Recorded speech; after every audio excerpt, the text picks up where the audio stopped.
नमस्कार, मी अद्वैत दादरकर. मला शिकायला गेलो एक या गौरी थिएटर्स निर्मित नाटकासाठी दिग्दर्शनाचं द्वितीय पारितोषिक मिळालं आहे शासनाकडून. खरंच खूप आनंद झाला आहे, कारण हे नाटक व्यावसायिकला आणण्यासाठी खूप मोठी खटपट करायला लागली होती.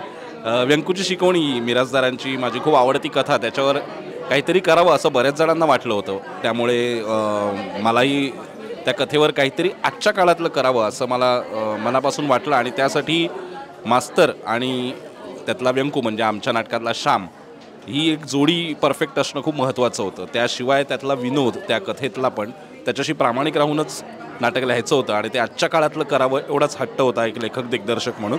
तर अशा पद्धतीने प्रशांत दामले आणि ऋषिकेश शेलार अशी एक अप्रतिम जोडी मिळाली, आणि आता या नाटकाचे खूप जोरदार प्रयोग चालू आहेत. त्यामुळे तुम्ही पण हे नाटक नक्की बघा, आणि शासनाचे मनापासून आभार माझ्या कामाची दखल घेतल्याबद्दल. Thank you so much.